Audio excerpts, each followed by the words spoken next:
I have spent all weekend because it is snowmageddon here in these United States, and I've been cleaning snow all weekend. It's been great. It's been very cold. There's a plow guy right now clearing my driveway as we speak. Uh, and the thing that I'm doing, because you're not supposed to shovel snow when you're in your 40s because you'll give yourself a heart attack, is I've been using a leaf blower instead, and it is so satisfying to just like jet the snow off of surfaces. Oh my gosh, it's the greatest. If you haven't tried it, you need to try this. In my head, you've got one on each arm, and you've just been like, "Wah."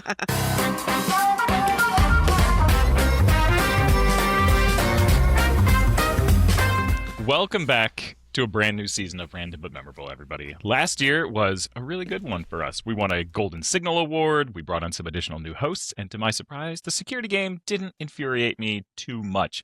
So what can you expect this year? More thoughtful takes on the latest security headlines, more practical advice you can actually use, and more great guests from across the security industry. You'll also hear more from some familiar voices who are stepping into bigger roles. Allie, Wade, and Jaden are now full-time hosts, which gives Matt and I the chance to step back from the mic a little. Don't worry, you'll still be hearing from us throughout the season. But Random but Memorable is going to be bigger and better in 2026, with full video episodes over on our YouTube channel. We can't wait to get started with our new all-star cast. Matt and Sarah, how are you feeling about the brand new year? I think it's going to be a busy year. There's a lot of stuff going on. It's going to be an exciting year, and I'm super excited to go forward and see all the new stuff, which is great because we also have new stuff happening at work. We just had our new feature released, One Password's phishing prevention feature. Yes, so this is hot off the presses. Here, we're starting off the year strong. This phishing prevention tool, I think, is like the perfect little addition to everyone's workflow, and it's the way we built it, I think, is so smart. So the basics around this thing is that it makes you pause before entering your credentials on fraudulent websites. By default, 1Password has pretty strong phishing protection. When you are on a website that does not match the URL, the website address that you have stored for an item, we just won't offer to autofill into that site. Like you won't see your credentials pop up like you might expect to on a legitimate site. And sometimes people will sort of go down the path of being like, okay, well, I'll just copy and paste my stuff in here. Like 1Password didn't offer for some reason, I'll just copy and paste.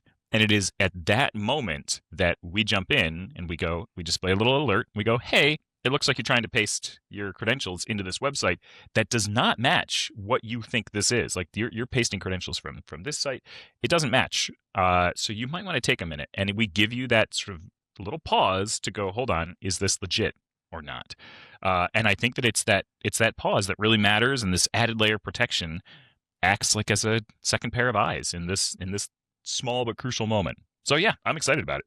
That sounds great. I love Yeah. that. It's that little, like, everything is so fast paced these days. It's that little bit of breathing pause. It's the air gaps that are missing sometimes that we need to have. Mm-hmm. So I think it's going to be helpful for reminding us, no, this isn't something that's super urgent. This isn't the tracking number for the thing I thought it was. Like, don't do it. Take a moment, take a beat, and then hopefully we'll help a couple people not get stuck with phishing schemes. All right, let's jump into some Watchtower Weekly. This is where we unpack the latest cybersecurity, privacy trends. These stories may not dominate the front page of every newsletter, but they definitely deserve your attention. So this week, we're zooming in on something that has crossed over into mainstream news: AI assistants moving into healthcare. So we're talking ChatGPT Health or Claude Healthcare and similar tools. What they mean for privacy, data security, and trust in AI. There's a lot of promising stuff here, but also a few reasons to slow down a bit before uploading your most sensitive information. So let's break it down. Things have definitely accelerated on this front. OpenAI very recently announced a dedicated ChatGPT Health tab. This is a place where users can upload medical records, lab results, and wellness app data, like Apple Health or MyFitnessPal, to get personalized health insights. Following this, Anthropic also announced Claude for healthcare. The idea is that these tools are not a replacement for a healthcare professional, but something to help people make sense of their health information. For example, OpenAI said in a blog post, "Health is designed to support, not replace medical care. It is not intended for diagnosis or treatment. Instead, it helps you navigate everyday questions and understand patterns over time, not just moments of illness, so you can feel more informed and prepared for important medical conversations."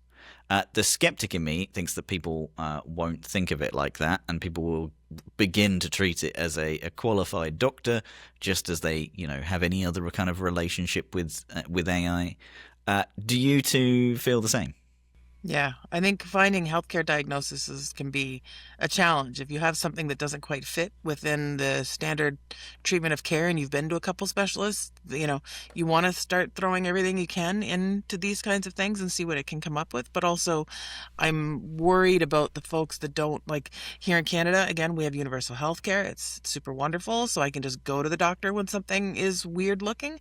I worry about those folks that don't have access to primary care and who don't have access to healthcare providers, and they have a thing, and it's like Google now though, right? Like you Google it and WebMD says you're going to have a heart attack and die. Like it could be all kinds of things, but like how do we make sure that people get access to the actual healthcare piece of it? Like it could be a tool that could be very useful in, really pulling things together, and really, helping to identify those unusual things that could be, treatable, but it also could be, the everyday person's hope for healthcare.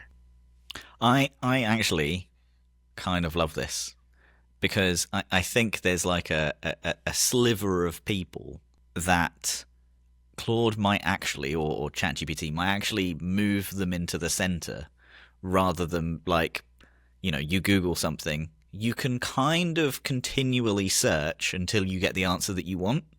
But with AI, it is a lot more like, do I have this thing? Don't I have this thing? Like, what does this show? And I find it's a bit more kind of objective in that way.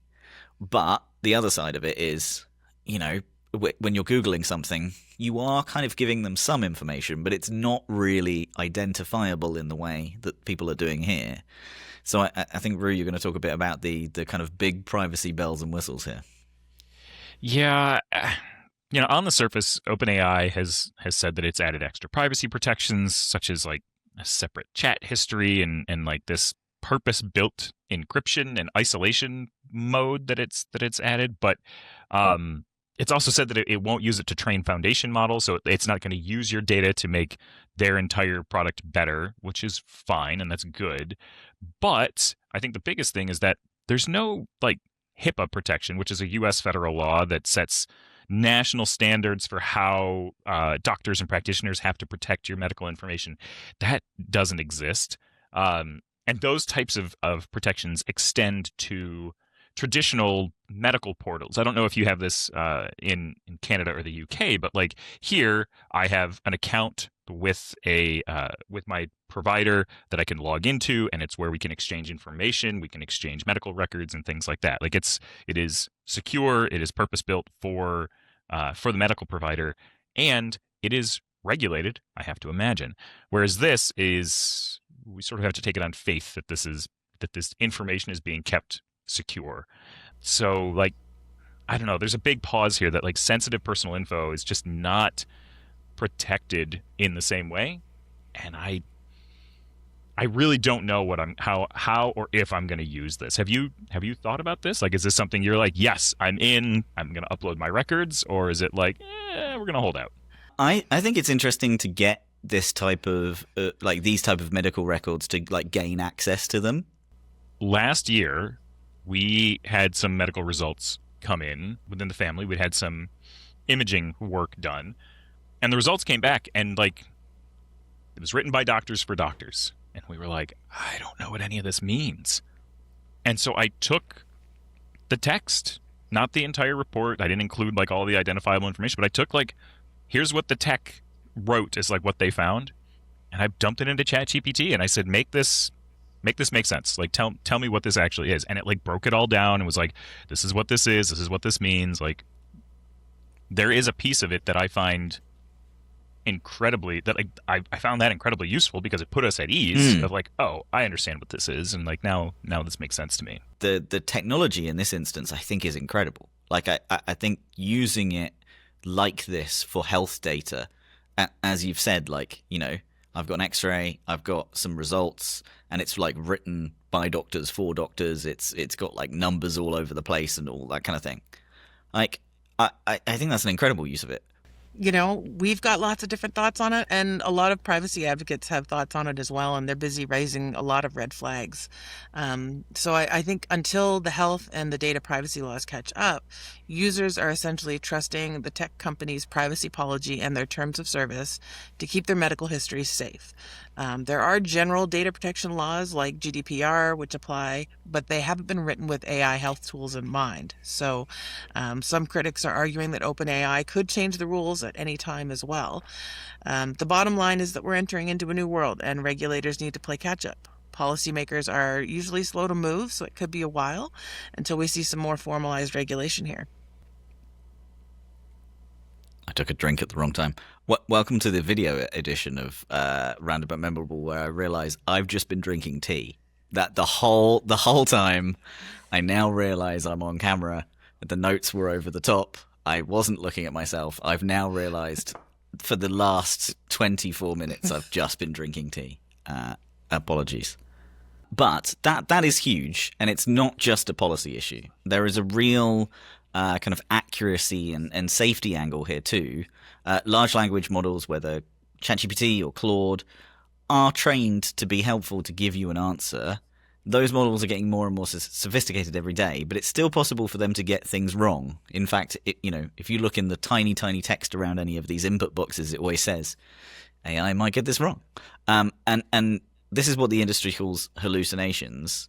The problem with getting health advice that sounds confident but contains mistakes, it's because the AI tool doesn't really understand the clinical nuance of this.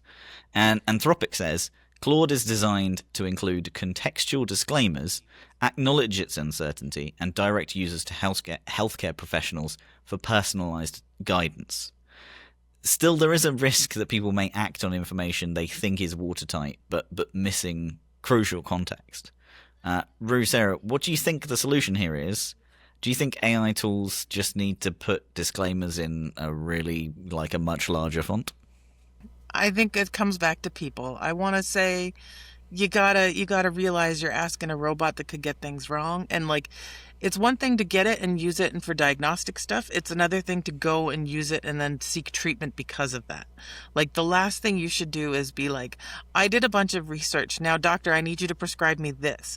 And, God forbid the doctor just prescribes you that without asking your symptoms and asking what it is you're trying to treat and all this kind of stuff. Like, you need to then say, okay, this is from what I've done with the research and this is how I've done this. But like, having access to all of these medical journals and all of these case studies and all that kind of stuff can make us smarter. But as long as we're not then turning around and saying, well, I've decided to start, eating Tide Pods because that's what, is the recommended cure for this. Like, make sure you're still seeking that medical advice and you're not using it for treatment, and you're actually like, you're just using it as a partner in the team as opposed to the only person that can then tell you what to do. I really hope we don't get into everything with a disclaimer, because I feel like that's where we are in modern society at the moment. Like, everything you could possibly use is just like, don't put this in your eye, and I'm so tired of it. Like, if you upload your broken leg, to ChatGPT, and it's like, oh, I would, say saw this one off. Like, there's a little bit of personal understanding from society that I think needs to catch up with AI. It goes back to like the navigation things where the people end up in a pond. Like, why did you drive into the pond? Like, no, okay, because, actually, I go back. Right? That's me. Yeah. Don't just drive into the pond. I will drive wherever Google Maps tells me to. Now I want to go Pump back the brakes. From when I broke my leg a couple of years ago and upload those X-rays to ChatGPT Health and be you like, mean skateboarding as a 40-year-old? Let's just get that in there. Yep. Yep. I want to upload those X-rays and be like, I received this imaging from my doctor. What is this? What does this mean? And just see what it does. See what it where it takes me with it to see if it's like, oh, that's fine, or oh, that's an amputation. For sure. Sorry about that. Or, Get out the rusty you saw. made some bad decisions and tried skateboarding when you were 40 years old. Like, that's a possible outcome. Yep. Tell Yep. us about the patient. This patient made some bad decisions. Makes bad decisions, yeah. Whatever. I do think that there's some changes that can be made on the LLM side of the house to help with some of this in terms of like, I regularly ask the different AI models I interact with to cite their sources. I want to go and be able to see why it's saying that. Like, where is it finding that information? And I would want to do the same here. Be like, cite your sources, and then not make decisions off of that, but like, be like, okay, cool. Like, prepare a binder that I can bring to my healthcare professional that explains what I've done, like what information I've provided, where it has guided me, and what it is referencing, so they can sort of like look at it holistically and go, okay, I can see this potentially matching your case, as opposed to having to rely on their own information and knowledge, which is very deep, but at the same time limited because they're just a human. So I think that there's some additional work that can be done to help it be a tool that can be used in healthcare situations. Yeah, I completely agree. Mm-hmm. Now, on the flip side, it's important to say that AI could help people understand reports that contain medical jargon or make sense of all the metrics that are tracked, by their smartwatches. AI is also being used very successfully in medicine precisely because of its accuracy. In areas like radiology, pathology, optometrology, machine learning models are spotting tiny anomalies in scans and images that the human eye can easily miss. We've seen AI systems detect early signs of cancer, predict heart issues, and flag rare conditions faster than traditional methods. Don't know whether you noticed, I had a mole grow on my head lightning quick. And the doctor took a picture of that and was like, oh no, AI says that it's not, cancerous and stuff. I thought that was incredible. So this isn't about AI being bad at healthcare. It's about how and where it's used and whether consumer-facing chatbots are held to the same standards as regulated medical tools. So if we've got promise and pitfalls, what is a person actually supposed to do here, Brew? I think that a solid place to start is really to talk to your doctor before you start using these new tools. That way your healthcare provider is aware of what you're doing and how best to advise you on them. Don't just blindly upload everything unless you really understand how it's being stored and protected. You got to treat these generated responses as suggestive. Cross-reference them with things like WebMD and like definitive medical advice, and then be skeptical of syncing this data, and then read the required permissions carefully. Yeah. I'd also add, if a tool asks for access to all of your connected health accounts or multiple third-party apps, take a pause. These vast permissions might make things more convenient, but they also widen the attack surface for data leaks or misuse. Plus, as we've already said, no AI platform is a substitute for a real clinician.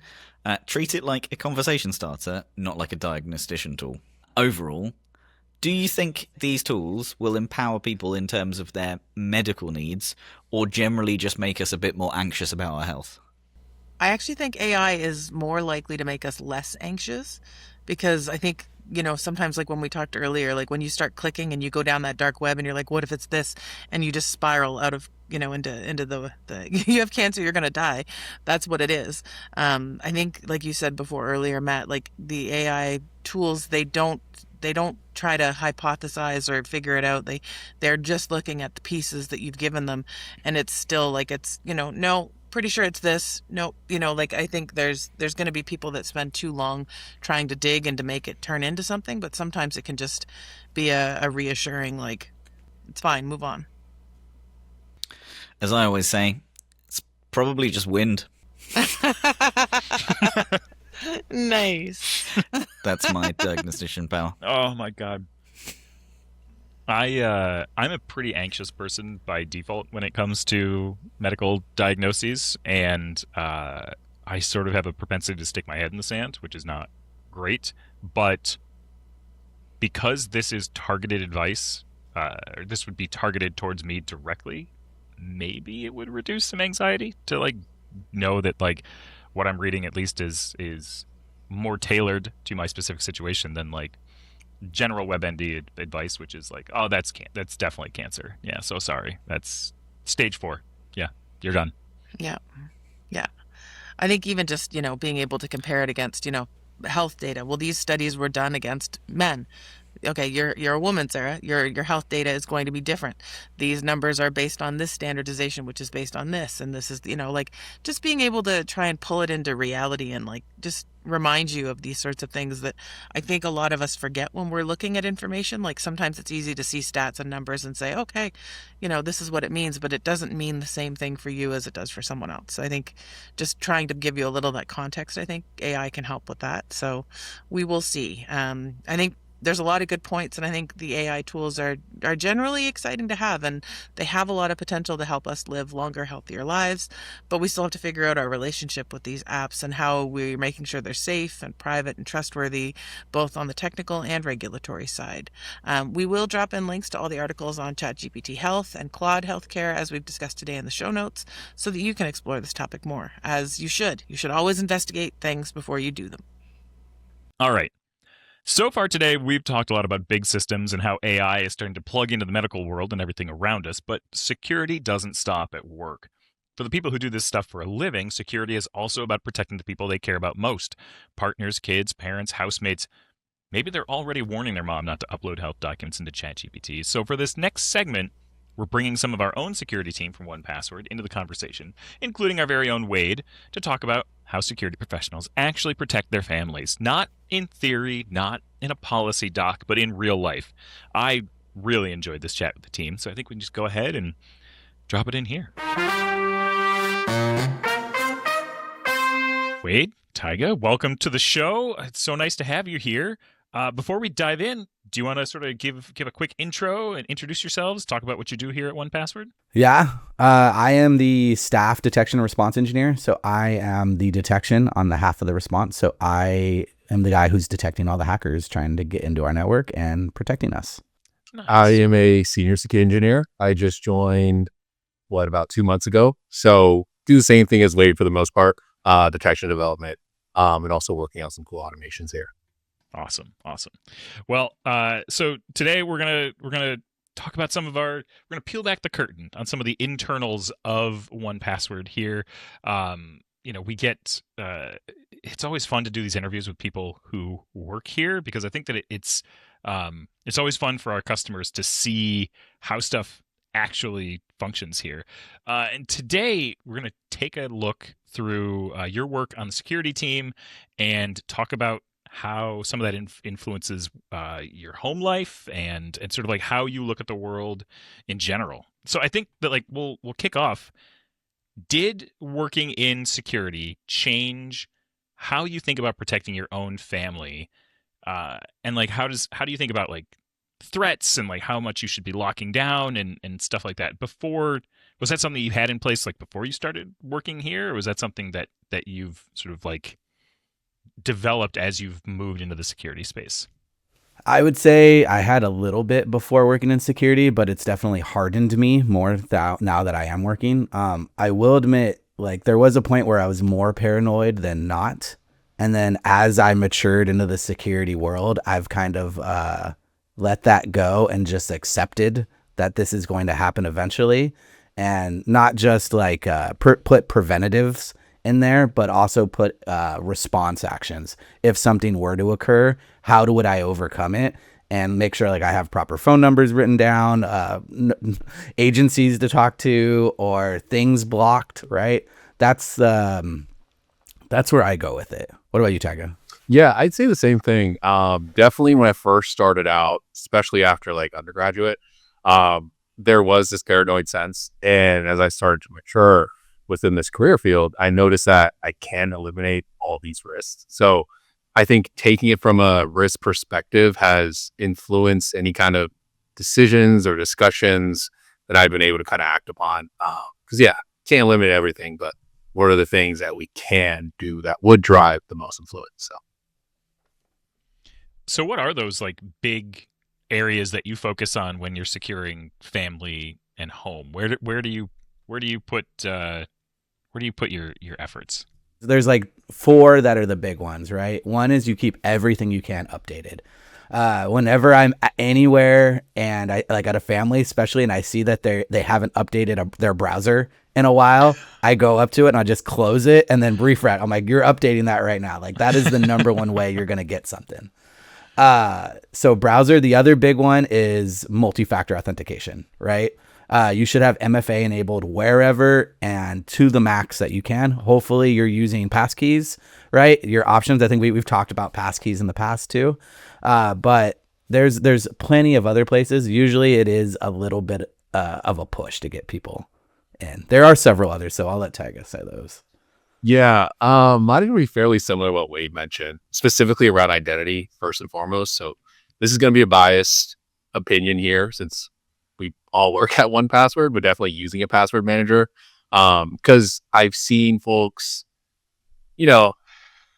unfortunately still write down their passwords like within a journal or just within sticky pads, rather than just utilizing a password manager just to protect their identities at the end of the day.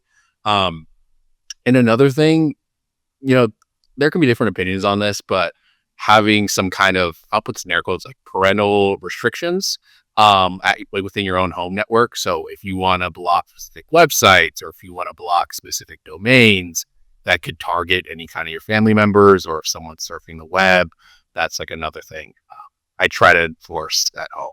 I can see that. Yeah, I hadn't thought about like setting up like domain blocking and stuff like that at home. Okay, that leads me to my next question. Is your home security like different than a normal person's than like, folks who aren't who don't work in the industry in this way? I would say mine is by a lot.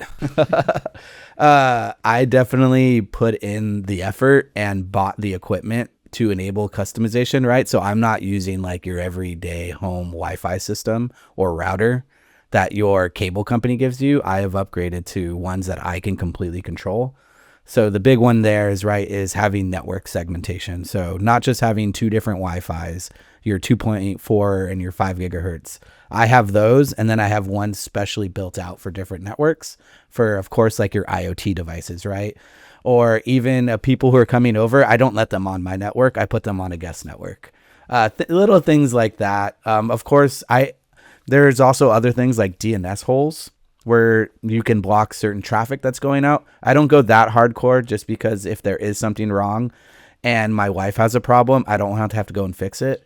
So yeah, I'd say the same thing for the most part. I need to get to that more hardcore level that Wade's on, honestly, but that's forthcoming and I'm going to reach out to him when applicable. But yeah, definitely network segmentation.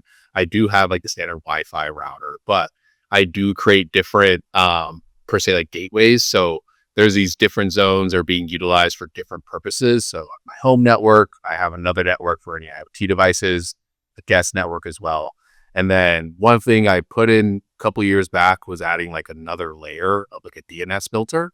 So I want to say replaces my network, but in terms of like configuring or if I want to block any specific domains, I can do that with this free tool called OpenDNS. But it takes some configuration and such, but it's been doing me well so far.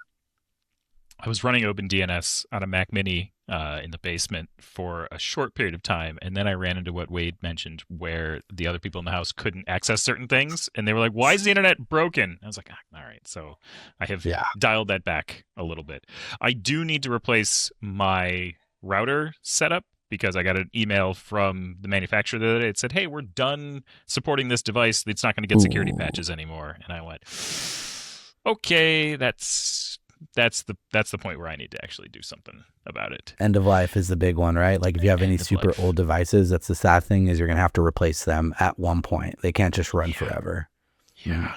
And it's such a pain because I want to like do want to do like a big upgrade. I want to put in like a Ooh.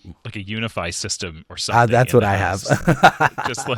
just be like, there, we'll just do that. But I have to like pull cable. Like it's a big job. It's not just, it'll I be great. I have I had a firewall ahead of time. If you know what that is, it's a like personal Wi-Fi. It's a personal firewall that is pretty user friendly. You control it more via a phone app than the actual computer.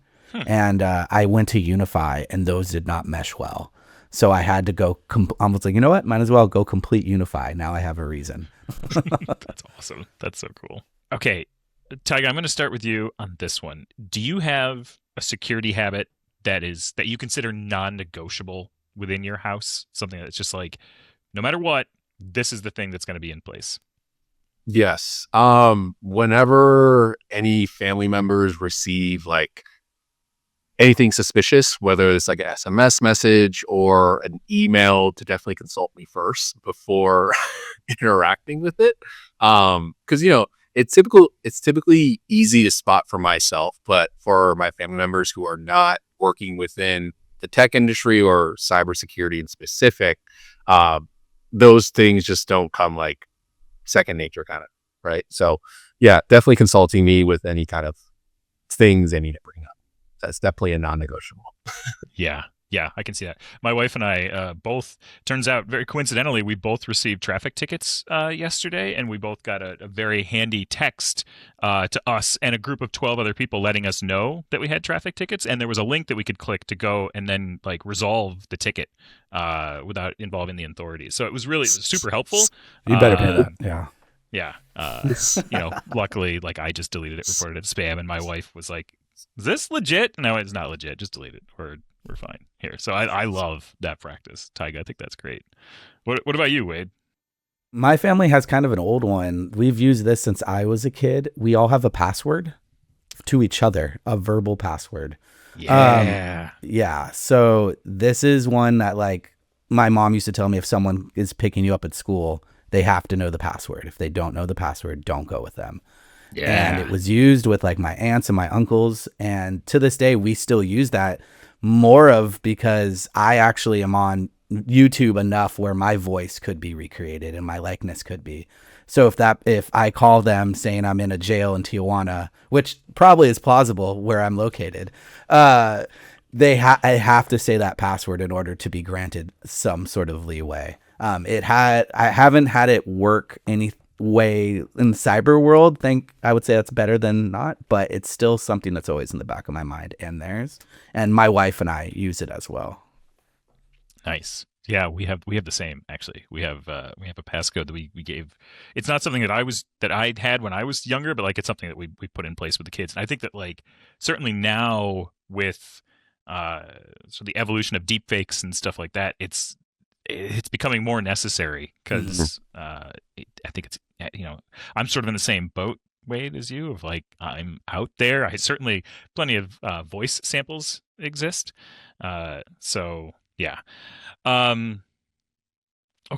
I want to go back to like the network segmentation piece that you talked about. You said that you have like a separate network for your IoT devices. Are there any ones that really give you pause from a security point of view that like you think they're a security nightmare? You definitely want to make sure that they're handled with special care? Baby monitors. So I did catch my baby monitor pinging China. And like, no way. Yeah. But the thing is, like, it is a Chinese made baby monitor. I'm like, okay, that's fine, but this isn't allowed on the internet anymore. I just completely disabled it. I will tell my Unify system did catch it. It told me that like, hey, you have something that's constantly pinging China. You should look at this. So my wife would use the online functionality, and I'm sure it's just going outbound to China. I don't necessarily think it's malicious, but it's too high of a risk for me to want to take. So we don't allow that to connect to the network anymore.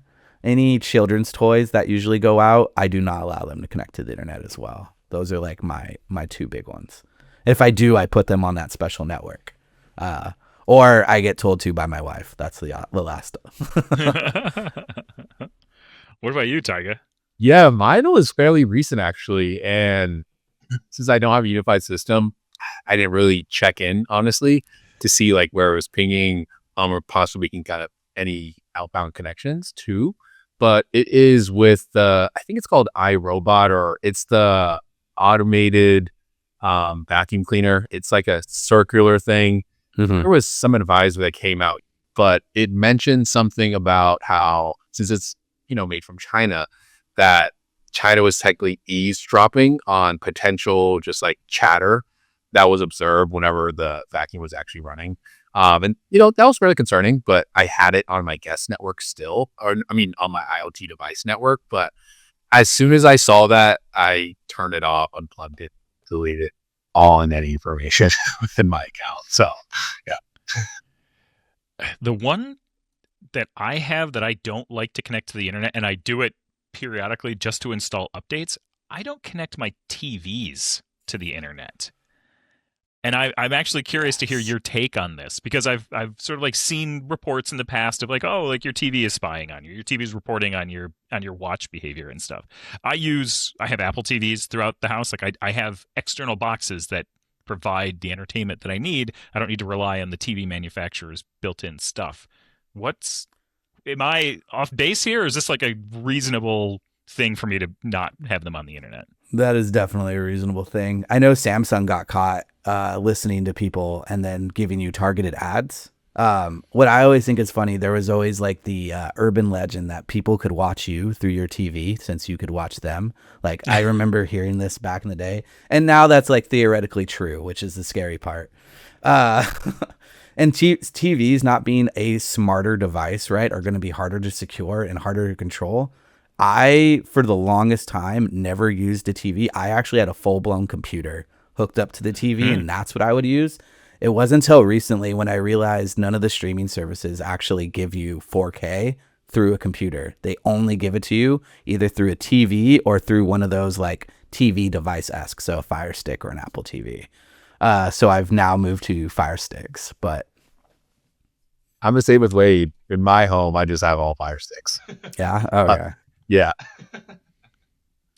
Yeah. Okay, let's talk about other people in the household, family members, maybe roommates, other things like that. How do you approach security conversations with them? Like, what is it? What are the things that you find you are having to catch in terms of behavior, or what are the things that you try to instill in your family members to make sure that they have a level of security as well? I can take this one first. So I'll relate it back to kind of like my non-negotiables, right? If it's family or friends, especially anything pertaining to, I guess I'll just consider it phishing, because that's never going to go away.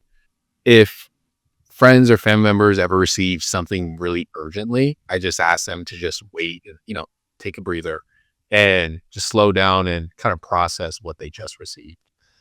Those discussions are always interesting to see it from a different lens from someone not working in security, because there's a difference in like the type of panic or paranoid for a practitioner in this field versus someone who's not a practitioner. So I always like to understand from like a different viewpoint as to what they're seeing versus like, what we see on a day-to-day basis.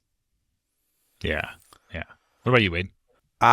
So being in a family now, we have a lot of family accounts where we share back and forth. I have made it very important with my wife and we only put those accounts in 1Password, right? We share all those ones. I know every now and then something probably slips up from her. So, but I am a little bit more true with that. The other thing is very much like Tyga. If I tell my family if anything is fishy at all, just call me and I'll look at it. And it has happened several times where my mom has called me and been like, hey, this guy just called me and said, our business account has something up on eBay and is selling stuff and he needs to access my phone. And I can hear my dad in the background. I was like, don't let him access your phone. And she's like talking to this guy and she's calling me on another line. And I was like, you need to hang up and delete whatever he did right now. And the dude actually tried to get in their phone and enter their crypto wallets, which was pretty crazy. Yeah. That's wild. Coincidentally, yes, my parents do have crypto too. Also, holy cow. Yeah.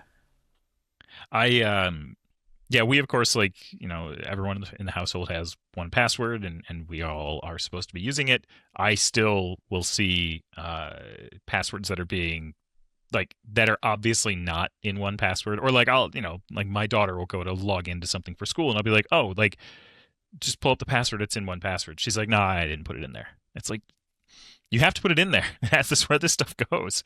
Or, and this one is I don't blame anyone for this. I found the other day my wife was logging into something, she needed some help, and Apple Passwords popped up, and it was like, hey, like here you can sign in with this, and she did, like she saved something in Apple Passwords, and I was like, that's not 1Password, and she does, like, I mean, she's like, it's not immediately obvious to her what it was or where it was coming from, but like it certainly jumped out to me, and I was like, hang on, I gotta go make sure I turn all of this stuff off so you're only in one ecosystem here, so we don't have like credential sprawl and stuff like that. It's that one's tough. That one's really tough.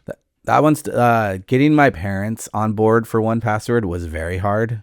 Not because they aren't technical, but because of the migration. At least at one point, they had not because it's hard to migrate, but because they had such sprawl. I had to go to like 6 or 7 devices in order to start migrating everything over and turning everything off. If you can't tell, I am the IT person for my entire household, so Yeah, it was a pretty long trek for me to do that. yeah. Holy cow. Where have you had family members slip up? Where have you had to like go and do some damage control, or just like jump in and help save them? The phishing ones, we've had real fish happen, where they've gone through it or clicked something or put in stuff. Luckily, once again, they were using the password manager, so it's only a password for one account, and we changed it. Usually it gets to me after the fact, at least kind of depending on it. We've had ones where people have bought things from sketchy websites, and I was like, come on, like you can Google this website and see like nobody else goes to this. Why would you go to this? And that led to me putting DNS blocks in certain people's houses so they couldn't go to sketchy websites. Where, yeah, those a couple weird ones. Nothing like immensely hardcore yet, though. My wife got successfully phished. She got an email about a new Apple subscription that had started. It's like, oh, like here's your new Apple subscription confirmation email. I mean, it looked pristine. It was perfect. And it, of course, had a button on it that was like, click here to manage. And so she did. And she put in her password. And then got the notification that popped up on her phone. And it said, a device in Elkhart, Indiana is trying to access your Apple account. Like, here's the code. And she stopped. She went, wait a minute. This is not right. And she like showed it to me. I was like, oh, that's bad. So we canceled out of that, changed her password, no ill effects after the fact. But like, that without 2-factor on for that account, should have been hosed. That would have been it. I just thought about, I have one preventative measure that we used with my mom. So she likes playing phone games, right? So that is like a market that's a very predatory is the best probably word. So we actually have a junk phone that she uses for nothing but games. Oh, and wow. so I'm like, you don't have any logins, you don't have anything, you don't go to any websites, all you do is play games on this one. And she carries 2 phones, like, and so when she's done, she'll like, all right, yeah, I have this slot machine game that I play that gets me free points to go to Vegas. I'm like, all right, cool. It's a good preventative measure, but it's a little much. That's that's something. That's really something. Yeah. All right, let's talk about hype. What is some security hype that you see out in the world, out in Reddit, off on the internet, where people are like, oh, you got to do this. Like, this is crucial that you take this measure that you know better and you just ignore. One that I implement for myself but don't implement for others is getting rid of local admin for yourself. So this is, of course, a Windows box rather than a Mac, right? And that prevents you from installing things if your account actually gets compromised. It's a lot of work to have to then re-log in with a local admin account. And usually that one you can't save in a password manager as much.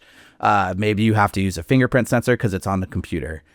So I have had people tell me like, oh, you just do that to all your family members. They can't install anything and then everything will be okay. And I'm like, yeah, but then they can't install anything. And then they're calling you all the time to figure out how to install stuff. That is one that I would think is a little bit hyped up. It's not as popular for sure. I think DNS black holes, they're cool, but they cause too much headache too. Pi holes, right? That was what I used to run in the day. Also, it's kind of weird to, if you have people over, I had someone staying at my house and I'm like, I don't want to see their internet traffic. So I turned it off just in case something did come up. Oh gosh, yeah. The privacy concern, no one thinks about that. That is a good point.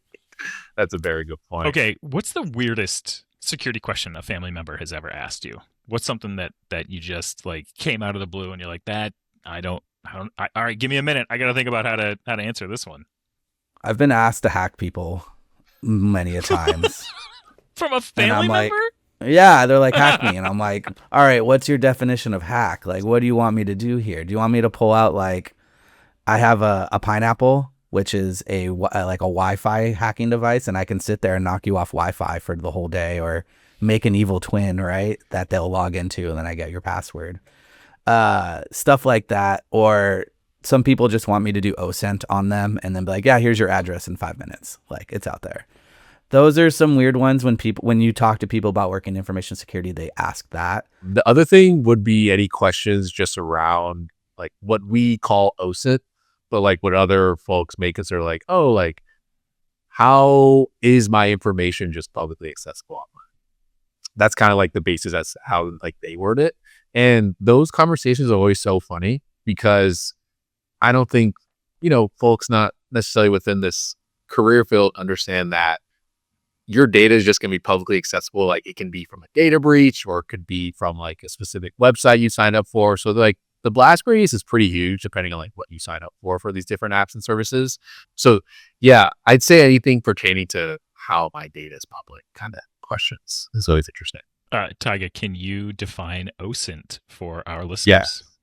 It is open source intelligence. So kind of like what Wade alluded to, this could be like if you have someone's phone number, you can use these different, for the most part, free services where you can just enter in that phone number and it'll provide what's called the open source intelligence. So it'll give you back like a name to whose phone number is registered to, potentially an address, what their internet service provider is, like Verizon, AT&T, and other details potentially as well, such as like where they're located.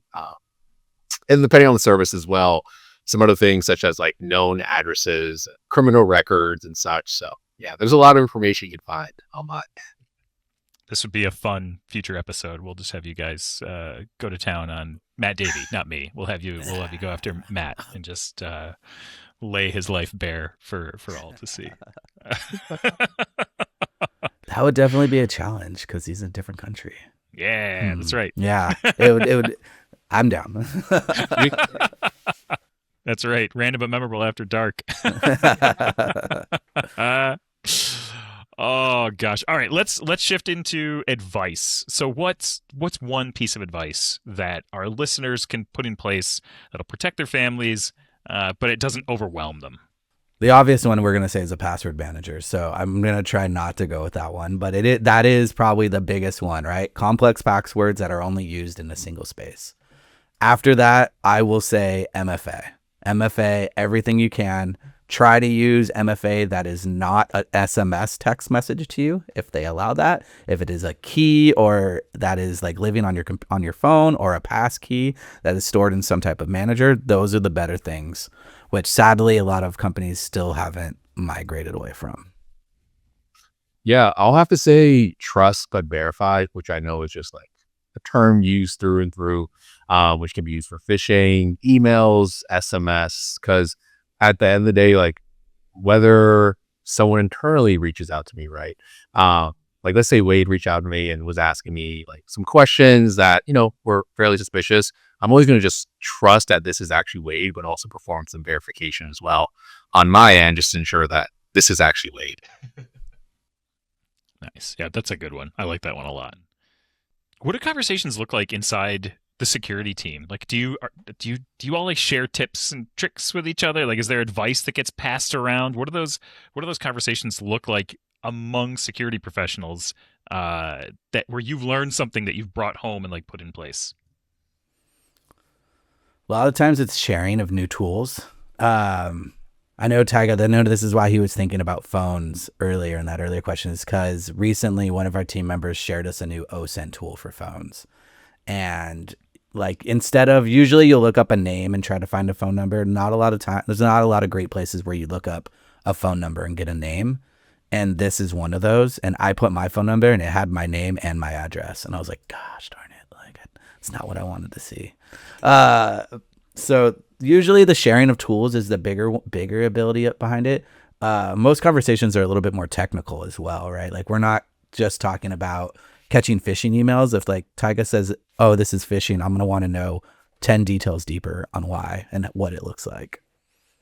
Yeah. To add to that, I also would say like any kind of threat intelligence also. So what things we can be aware of that are currently happening in our industry, which could be, a competitor gets breached, or it could be we're utilizing the specific tool internally and there happen to be like malware loaded onto it. So those are the things we talk about as well, because there's not only detective measures that we can do, but also response measures or also any kind of mitigative measures as well. So those are some things we talk about when we're just not talking about personal life, just the fun things about life. Plenty of arguments over devices on who uses what too, right? I will say this out there. I am the only one on the team that uses a Windows computer. Everyone else, that is like me legacy, having to deal with some older stuff. But I haven't got it a lot away from that, but I do use an Android phone and I do get a lot of an earful from several people for being an Android user. That's great. I like that. Okay, back at the beginning, we sort of talked a bit about, like, we didn't explicitly name it, but like the burden of knowledge that you both carry as security professionals. Does this knowledge ever make you less paranoid at home because you understand what really matters, or is it just like you sort of have to manage that paranoia because you have the burden? I think we just, for myself specifically, just kind of have to manage that paranoia, right? Because kind of like what I alluded to in the beginning is that there's going to be all this different risk that exists, but what are the top priority risks that I should be aware of and managing? That's what keeps me sane. And, I know there's that term sometimes of, and I guess this might be for CISO sometimes where they're like, they can't sleep at night, but, there's some things that I take care of for myself that allows me to relax a little bit. I always think of that adage, locks keep honest people honest, right? Like, it's not hard to kick down a door. It's not hard to pick a lock. If you ever tried to pick a lock, there's plenty of stuff out there to learn. So my thought about it is only care about the things that I can completely control. For instance, so my lock can't be picked because there's no outer picking. So I use like electronic locks, but I only try to care about the things I know I can control 100% and prepare for. And if it's something that's like a nation state, so China trying to hack me, there's no way I'm going to be able to defend against it. So I just put it in the back of my mind and think, okay, if they did, what would I do? And have that prepared. Nice. Okay, let's close out with some resources for our listeners. What are some places they can go to learn more about what they should do in their home life to keep themselves safe? Outside of the password manager, honestly, I know one password actually utilizes one of the services called Have I Been Pwned? And I don't think we brought that up yet. That's another good resource to just kind of monitor. If any of your emails, whether like, if folks use different emails for different things, if they want to just monitor and check if they've been tied to a breach, that's definitely one I would recommend if they're not utilizing 1Password already. Yeah, I like that one. I'll go with that one. I have a couple. So I have all of our credit frozen. So I would highly suggest you have some type of free credit monitoring. Usually you have some already from one of the breaches you were in, but always make sure that's alive because that's the biggest thing that's probably usually going to get you. This Have I Been Pwned is an Excellent. I didn't even think about that. But I have a couple websites that I usually send people to. One is getcybersafe.gc.ca. So that's the Canadian Family Cyber. CISA, which is the American side, also has something similar called Secure Our World, where they teach you how to get safe. And usually it's pretty much phishing campaigns, multi-factor authentication, updating, and password managers. Pretty much exactly what we said. And then, of course, I think Australia has one too, where it's like the top tips for staying secure. If anybody asks me, usually those government sites have the basics. And if you want to go further, all it takes is a couple Google searches, and usually you can start falling down the rabbit hole pretty quickly. Nice. Very cool. All right, Tyga, Wade, this was great. Thank you so much for joining today, and it's a good chat. Thanks for having us. Thank you very much. Yeah. All right. Well, that was a great interview. Thank you to Wade and our security team for being here to share some of their insights on how they protect their families. If you've got questions that you'd love for us or the 1Password security team to answer in a future episode, please send us an email or a voice note over to podcast@onepassword.com. Alternatively, you can leave a comment over on our forum, onepassword.community. It can be anything at all, and we will always be willing to chat with you. That's our favorite part. So let's finish up this episode with the grand reveal of our brand new security game. It is the moment that we've been all waiting for. A new season of Random but Memorable means a brand new game. And this season, the game is called Identity Theft. Even better, we've got a brand new jingle. Now, none of us have heard this. Color me, anxious about this one. None of us have heard this. So you're getting our genuine first reactions. So, Anna on the buttons, press the button. It's identity theft. Guess who they're claiming to be? Fire your yes or no questions for security and catch that fake ID. There's some key changes in that. That goes up about 2 or 3 times more than I think it possibly should have. Right. So, welcome to Identity Theft, Identity Pending, Access Maybe. This is how it works. I, the host, am secretly pretending to be a well-known person, celebrity, or fictional character. The rest of the players can ask me yes or no questions and narrow down who I am. At any point when you think you know who I am, you can buzz in. But here's the catch. To buzz in, you have to either shout single factor or multi-factor. If you shout single factor, that means that you can name who I am. Get it right, you'll earn 1 point. If you shout multi-factor, you have to name who I am and give 2 correct facts about me. If you pull that off, you'll earn 2 points. I think that's a lot harder for just 1 more point. So, to be honest, I wouldn't bother with that one. And yes, we know this is not how multi-factor authentication works in real life, but it's a fun way to raise the stakes, mildly raise the stakes, and remind everybody to turn MFA on whenever they can. God, I love it. Oh my What? God. You made a Wookiee sound. Did you hear it? There was a I Wookiee did. sound in his Sorry, laugh. that's I love that. That's one of my genuine laughs. Yeah. Oh. I love that. If you guess incorrectly, you are locked out and no longer employed. And play defaults to the play defaults to the other player. I thought I needed to raise the stakes a bit more, you know? Yeah, that did right, it. I'm going to give you 1 clue to begin with, but then you're on your own. All right, it's time to play, and it's time to hit me with your questions and find out whose identity I've stolen today. So, your first and only clue is, I've played a hacker in a film franchise. Single factor. Right. I don't know. Wait, you're if this is going to guess right away? I'm You're going to going. go for a guess Yeah. already? My job's on the line. I got to look good. I'm going to go with Keanu Reeves. Oh my God. No, but I don't understand what Dang. happens with lockout. So, like, I don't know. You're locked out now. I either had to do that or go because I'm going to have to watch how the game is played. So I figured this is an easy way for me to be a casual observer and see how the master does it. Okay. 1 Is- minute. Oh, okay. 1 minute. Okay. Is you're in detention. Is this movie it's a film franchise. Interesting. Is this film franchise from the 90s? Is this film franchise from the 90s? I'm going to say no. No. Okay. Okay, so it's multiple films. God, Sarah, now that you've said Keanu Reeves, I can't get The Matrix out of my head. Thanks for that. I'm sorry. Is this an actor or an actress? That's not a yes or no question. Oh, I have to ask. Sorry. Oh my God. Is this actor male? No. Thank you. So we have a non-male. Is this actor female?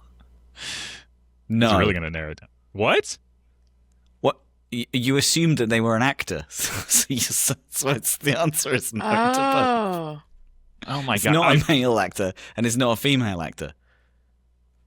I've played a hacker in a film franchise, and I'm not an actor or actress. Other people are in films too. Yeah, great. Name some other professions around entertainment. Like producers Are you a car? and directors. They're not in the film. They're not in the film. Extras. They're actors. What are you talking about? Is it a car? Are you a car? It's been a minute. I can ask. Okay, this person is known more for their singing than they are for their acting. Let's put it like that. Are you in the Austin Powers movie series? No. Okay, you need a clue? Yes. Yeah. They were born in Barbados. Yeah, great. Give me a geography clue. Let's ask about the capital of Australia while we're Sake. here. Yeah. Okay, Canberra, another clue. by the way. They're one of the best-selling music artists of all time. I think Matt took the question, are you an actor or an actress, to mean you didn't. So are you a female? Yes. Okay. Okay.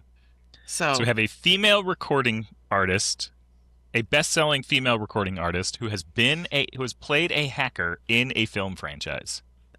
all I can think about, single factor, I'm getting locked out again. Can I just get fired at this point? This is a hard game. Are you Rihanna? Rihanna? Yes. Oh my Okay, gosh. What Yes. movie? What movie? I'm assuming it was Ocean's 8 was the one that was referenced. In Ocean's 8, Rihanna plays Nineball, the crew's expert hacker who uses social engineering to infiltrate the Met Gala's security system by targeting a staff member's love for a specific dog breed. There we go. My God, you could I not think that have game went picked- brilliantly, and it only can go even better from here. I'm already formulating opinions about this season's game. Okay? Like, all I could think was maybe it was like Knight Rider or something. Like, how bad is... Anyway. All right. Well, thank you all for listening. And a huge thank you to our security team that came on the podcast to share some tips on how they keep their families secure. If you found this episode useful and think a loved one would benefit from learning more about any of the topics we discussed today, please do share it with them. We want to make sure security is as fun and accessible as possible and hope that these episodes can help folks stay up to date with what matters. And if there's anything from the show that you want to discuss, you can head over to onepassword.community or subscribe to the Random But Memorable YouTube channel where you can comment on any of our episodes. Thank you all for joining us. Yay! And if you want to make the comment that someone did to me, who actually now works here, who used to still listens to the podcast, I imagine, that Rue's voice doesn't fit his face, you can now watch this on video and agree with them in the comments. Okay. Love you all. Bye. Yeah, love you. Bye. Love you guys. Bye. See ya.